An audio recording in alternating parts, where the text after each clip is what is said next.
The financial interest of the psychiatric industry is to feed this drug industry. And the drug industry's financial interest is to come up with the agents to feed the psychiatric industry. The psychiatric industry then is endlessly engaged in identifying new disorders, which can then be treated with psychiatric drugs. Now, psychiatric drugs are the primary drugs that are consumed in America. 1 in 5 people, I believe, if not even higher than that, is on some sort of psychoactive drug in the United States. That is very chilling when you realize the adverse effects associated with these drugs and the number of people that must be experiencing those adverse effects, which include predisposition towards suicide, predisposition towards violence. Is it perhaps the case that when we're giving 1 in 5 people these drugs and the effects are admitted by the FDA, shouldn't we expect aberrant behavior to be cropping up all over the nation? It's striking that there isn't outrage in the government and in the medical community over the fact that over a majority of those who have committed these school shootings have been on drugs, psychiatric drugs. And these psychiatric drugs are the very ones that the FDA admits increase the risk of suicide and violent behavior. So Adam Lanza was under psychiatric care. He had a breaking point where he went into the Sandy Hook Elementary School and he killed so many children. Now, some say he went off his meds, some say he stayed on his meds.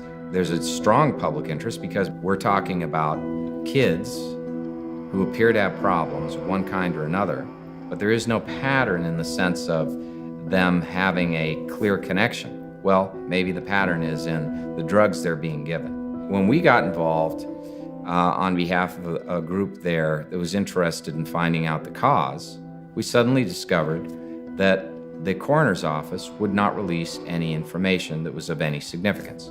We ask, may we know the drugs that this person consumed? And we're told, no, you can't look at the records.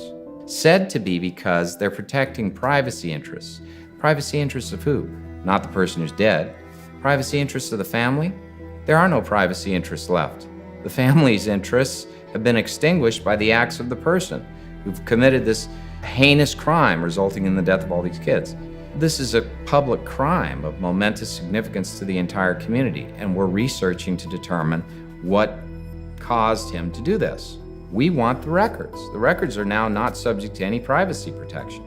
Give us the records.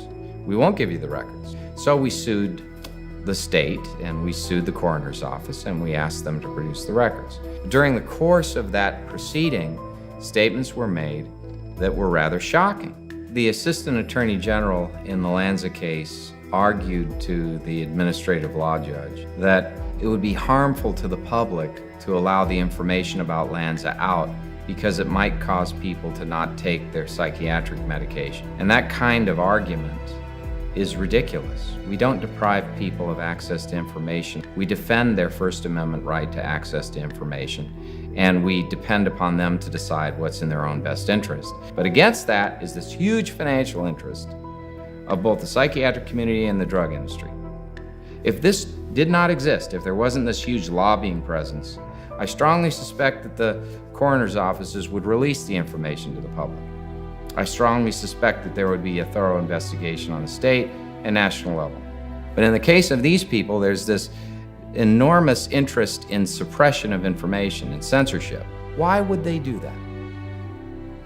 Could it be that there are drug company interests at stake here? That if America were to discover that the majority of these kids committing these acts were on these drugs, and that these drugs have these adverse effects associated with them of increased suicide risk, of increased violent behavior, that they might think we ought to revisit this issue of whether we ought to give kids these drugs?